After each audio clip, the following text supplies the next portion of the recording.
नमस्कार,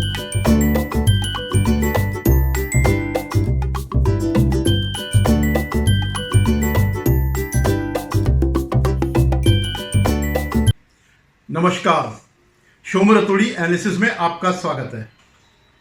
दोस्तों, कल की घटना को आपको पता चल गया होगा कि बांग्लादेश में तख्ता पलट हो गया। शेख हसीना की सरकार को अराजक तत्वों ने, वामपंथियों ने, कट्टर इस्लामिक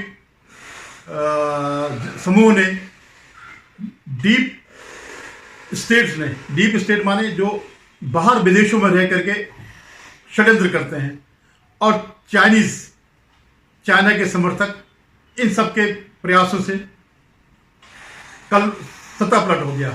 शेख हसीना को अपना देश छोड़ना पड़ा और फिलहाल वो भारत में है, आगे का प्लानिंग वो कर रही है। इससे पूर्व मैं इस घटना पर आऊं, इसके ऊपर विस्तार से चर्चा करूं, आप लोगों से एक बार पुनः निवेदन है कि आप मेरे इस चैनल को शेयर कीजिएगा, सब्सक्राइब करेगा और अपनी राय जरूर कमेंट में लिखिएगा। धन्यवाद। इस घटना पर आने से पहले जो कल बांग्लादेश में हुई, जो तख्ता पलट हुआ, उससे पहले मैं कुछ और चीजें आपको बताना चाह रहा हूं।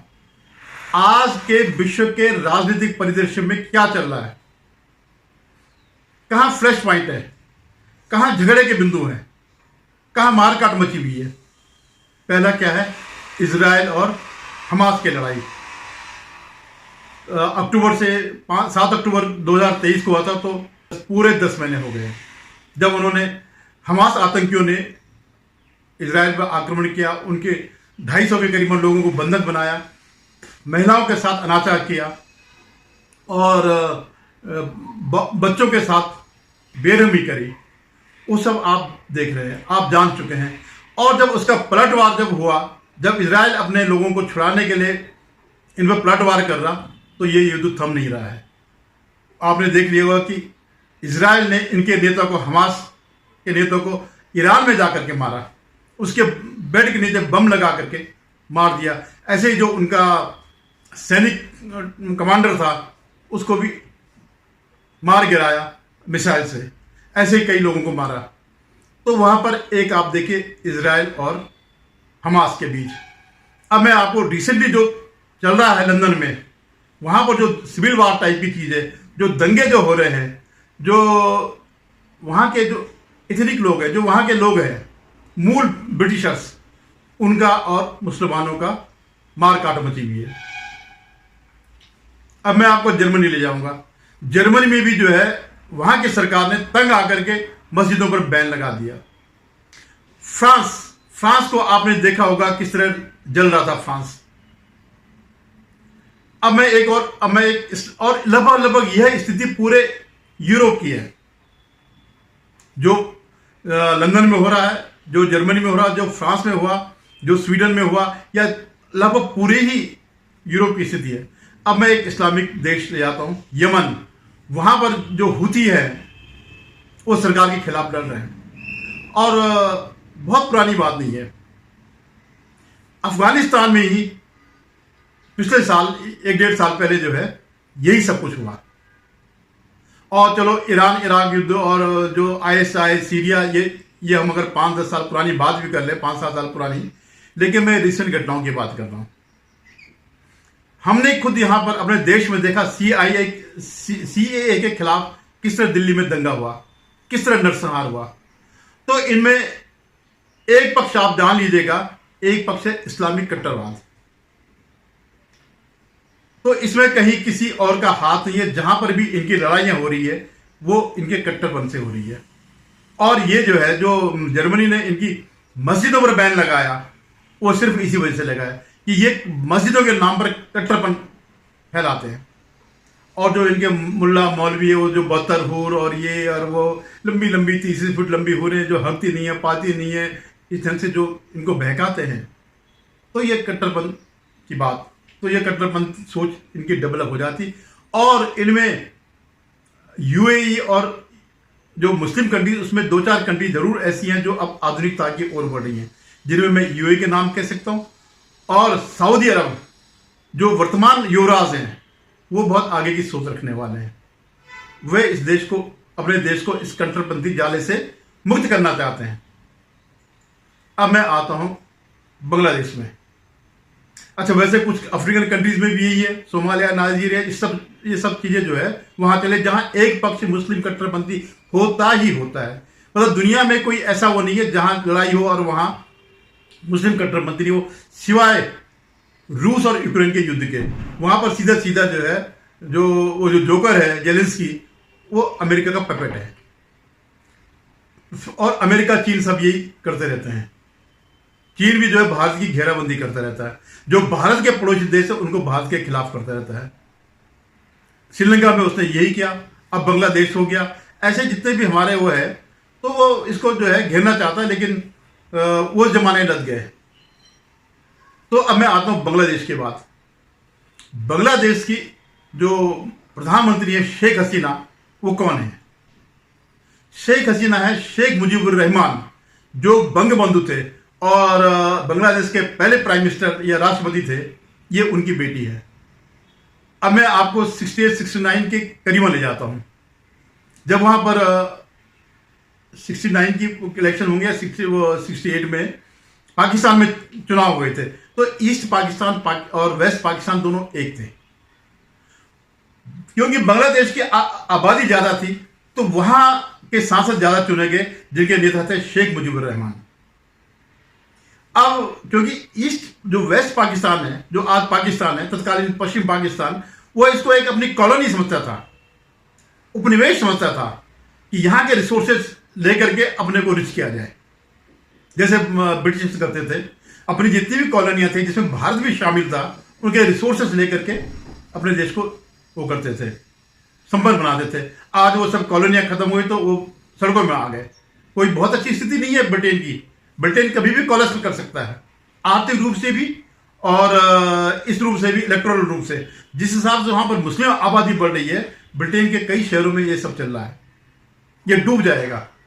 तो खैर, तो जो जब शेख मुजीबुर रहमान ने अपनी मांग, मतलब कायदे से उनको प्रधानमंत्री होना चाहिए था सांसदों के बहुमत से, लेकिन वेस्ट बंगाल उसको नहीं चाहता।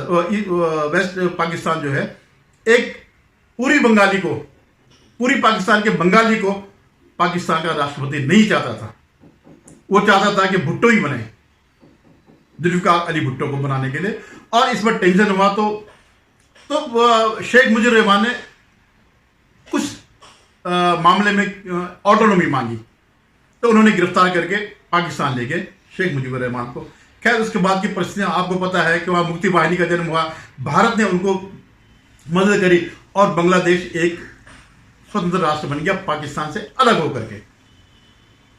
ये जो उनके अंदर जो आज भी वो हुई है, जो जलन हुई है, वो अभी तक बुझी नहीं है पाकिस्तानियों के अंदर से, ISI के अंदर से, उनकी फौज के अंदर से। और जो 93,000 जो उनके फौजियों ने सरेंडर किया, उसकी टीस तो वो जिंदगी भर पूरे इतिहास में, जब तक पाकिस्तान का अस्तित्व रहेगा, जब तक पाकिस्तान टुकड़े टुकड़े में नहीं बंटेगा, तब तक ये रहेगा।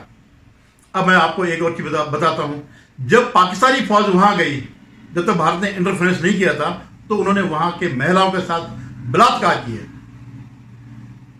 और उनसे लड़ने के लिए मुक्ति वाहिनी का जन्म हुआ।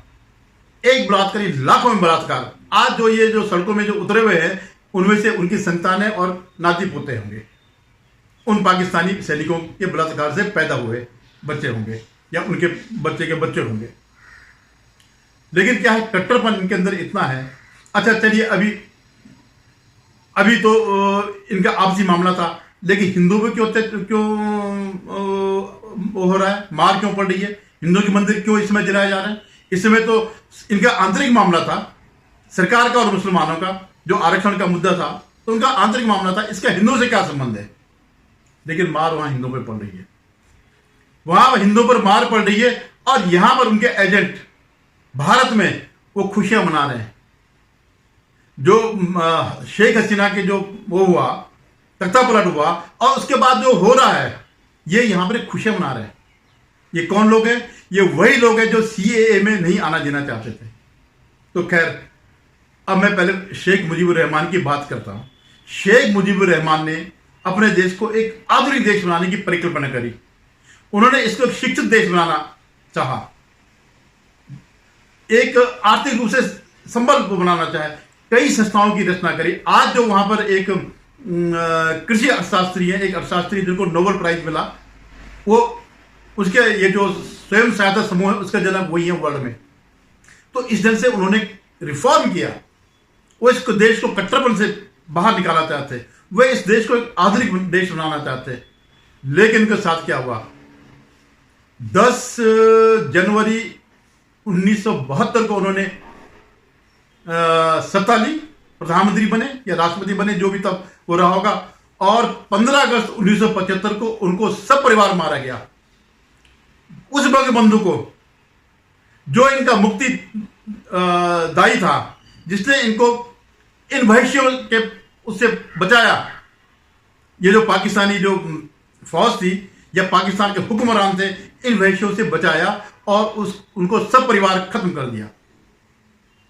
तो फिर क्या हुआ? संयोग से जो उनकी बेटी शेख हसीना, वो उस समय भारत में थी, वो बच गई और उनकी बहन बच गई। क्योंकि अंदाज शायद मुजीबुर रहमान को रहा होगा कि इस्लाम में जो कट्टरपन है वो कभी भी कुछ भी कर सकता है, तो सब परिवार मार दिया। अगर आपको इनके इतिहास में जानकारी हो, इनके इस्लाम के, तो वहां पर भी जो ये मुहर्रम मनाते तो वहां पर भी मारा गया था। तो ये कोई नई बात नहीं है। अगर ये इसमें डीप जाएंगे, अपने धर्म के प्रति जाएंगे, अपने उसमें जाएंगे, तो ये यही सीखेंगे। तो आप ये सोचिए, जिन्होंने शेख मुजीबुर रहमान जैसे उनके राष्ट्रपिता को, जिन्होंने एक राष्ट्र को जन्म दिया, जिन्होंने उस देश को प्रगति पे लाया, जिन्होंने उस देश की बड़ी कल्पना करी, उसको सब परिवार मार सकते हैं, तो उनकी बेटी को सत्ता से हटाना तो कोई बहुत बड़ी बात नहीं है। और मैं आपको एक बात बताऊं, आज जो ये वामपंथी और ये जो जितने भी लंपट हैं जो यहां पर खुश हो रहे हैं उसके तख्ता पर से, 1 साल पहले ये बांग्लादेश का गुणगान कर रहे थे। क्यों कर रहे थे? क्योंकि बांग्लादेश की जो इकोनॉमी है बड़ी तेजी से आगे बढ़ रही थी। और क्यों? क्योंकि उसके भारत से संबंध थे, लोकतांत्रिक देश से संबंध थे। भारत भी यदा कदा उनको फैसिलिटेट करता। तो पाकिस्तान जितने भी थे, ये इन सबसे बहुत आगे और बड़ी रैपिडली वो कर रहा था। तो तब यही वामपंथी गिरोह, यही लंपट जो है, भारत की तुलना इससे करते थे, बांग्लादेश से। ये देखिए बांग्लादेश आगे बढ़ गया, बिल्कुल बढ़ रहा था बांग्लादेश। और हां, शेख मुजीबुर रहमान ने जो वहां पे जो ज्यादातर मुसलमानों में जो पॉपुलेशन एक्सप्लोजन होता है, उस पर भी नियंत्रण करने की कोशिश करी। तो ये सब कारक है। अब वर्तमान परिस्थितियां क्या हुई कि जो बांग्लादेश में एक कोटा था, नौकरी के लिए आरक्षण का कोटा था, उन लोगों के लिए 30% जिन्होंने स्वतंत्रता आंदोलन में भाग लिया था, उनको जो है रिजर्वेशन दिया है। जैसे कि हमारे यहाँ भी आरक्षण का कोटा है कि भाई ये लोग बहुत पीड़ित रहे, दलित रहे या ओबीसी रहे, तो वैसे ही कोटा उनके लिए था। तो बीच में कोटा बंद हो गया था। उसमें जो है बीच में वैसे सरकारें आई, जैसे जियाउर रहमान ने तब सत्ता ली थी इनसे, मुजीबुर रहमान से। फिर उनकी पत्नी खालिदा जिया सत्ता में आई। तो ये सब कट्टरपंथी थे, जमायत इस्लाम, लाना प्राणा, जितने भी ये कट्टरपंथी होते हैं, उनके उसमें ये सरकारें चली। फिर जब ये आई तब जाकर के इसमें फिर दोबारा सुधार की बातें हुई। तो वो जो 30% का रिजर्वेशन था वो खत्म हो गया था ऑटोमेटिकली, मतलब किसी सरकार ने ध्यान नहीं दिया। लेकिन वहां के हाई कोर्ट ने उसको रीस्टेट किया। वहां के हाई कोर्ट ने आदेश दिया कि जो 30% रिजर्वेशन स्वतंत्रता सेनानियों के परिवारों को मिलता है उसे जारी रखा जाए। उस पर एक कट्टरपंथी भड़क गए। छात्र वात्र कोई कुछ नहीं है दुनिया में, ये जो भी हैं, जितने भी हैं, ये कोई छात्र नहीं है, चाहे वो भारत में हो या पाकिस्तान में हो या बांग्लादेश में हो। हाँ, जब मैं उनकी बात कर रहा था, अभी मैं जो जिक्र कर रहा था कि कहाँ की इनकी कंट्री में फ्लैश पॉइंट है, ये जो आपस में लड़ाई के, पिछले साल पाकिस्तान में क्या हुआ? इमरान खान को हटा दिया, उनके समर्थनों के प्रदर्शन किया, उन पर जो है वो किया। आज वो इमरान को जो है जेल के कर दिया, उसको कैद कर दिया। तो इमरान भी मुसलमान है। ये जो सत्ता में बैठे हुए शहबाज नवाज, जो नवाज शरीफ का छोटा भाई है, ये भी मुसलमान है। लेकिन वहां भी मार काट मची हुई है। पूरे पाकिस्तान के हर प्रांत में, नॉर्थ वेस्ट प्रांत हो, कहीं पर भी हो, मार काट चल रही है। उसमें कोई हिंदू नहीं है, उसमें क्रिश्चियन नहीं है, यही आपस में क्यों? शांति नहीं है, चैन से रहना इनके उसमें नहीं है। इनको नहीं सिखाया जाता, इनको कहा जाता तुमने अल्टीमेटली जन्नत जाना है। मैं एक वीडियो देख रहा था उसका, एक बच्चे का, कि उसने पूछा भाई तुम मदरसे में क्या पढ़ते, कह रहे उर्दू। तो उन्होंने कहा भाई उर्दू किस काम आती, कह रहे यहाँ के काम नहीं आती, जब हम जन्नत में जाएंगे तो वहाँ सिर्फ उर्दू ही रहेगी। ये देखिए बच्चे बच्चे ये क्या सीखेंगे, क्या ये आगे जाएंगे, क्या ये देश के उसमें प्रगति में साथ देंगे, क्या इनका सहयोग रहेगा। तो हाँ, मैं ये जो कह रहा था, तो जब हाई कोर्ट ने वो कर दिया तो जो कथित छात्र जो कट्टरपंथी थे उन्होंने दंगा करना शुरू कर दिया। फिर यही सरकार, शेख हसीना की सरकार, सुप्रीम कोर्ट में उस आदेश के खिलाफ गई और सुप्रीम कोर्ट ने वो आरक्षण बंद कर दिया। अब कायदे से तो ये यहाँ पे खत्म होना चाहिए था।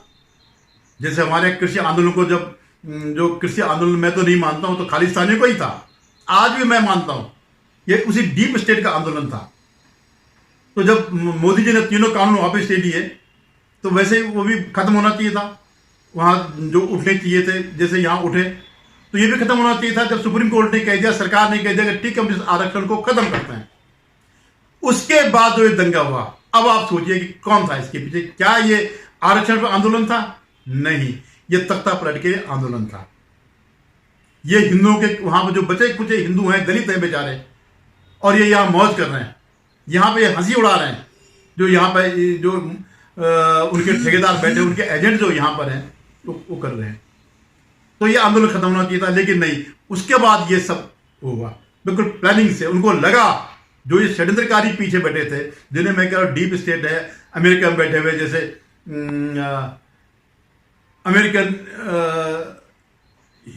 अमेरिकन इस्लामिक काउंसिल करके जो है इस टाइप की संस्थाएं हैं, तो उन्होंने यहां जाकर के कि समय ना निकल जाए तुरंत ही विद्रोह करा दिया। और विद्रोह करा दिया, आप जानते हैं अराजकता के मामले में तो इनका कोई सानी नहीं है। वो तो यह है कि भारत में अभी फिलहाल मजबूत सरकारें हैं तो इनको छूट नहीं मिल रही है। तो अब क्या होना है, ये देश जो इतनी तेजी से आर्थिक रूप से बढ़ रहा था, दुनिया में पहचान बना रहा था, अब ये भी अफगानिस्तान बन जाएगा, ये भी पाकिस्तान बन जाएगा। अब दिक्कत हमारे लिए क्या है कि वहां फिर भुखमरी फैलेगी, फिर वो जो है हमारी सीमा से जो है बांग्लादेश की, जो पाकिस्तान भारत बांग्लादेश सीमा से इन्फिल्ट्रेट करेंगे, घुसपैठ करेंगे। और वहां ममता जी बैठी हैं, यहां पर राहुल गांधी बैठे, अखिलेश बैठे हैं, जितने भी इस्लामिक पार्टी है, ये सब जो है उनको आने देगी, या ऐसा माहौल देश में क्रिएट करेंगे कि वो सारे घुसपैठिया बाहर आ जाएं। 5 करोड़ के करीब तो ऑलरेडी यहां बैठे हुए।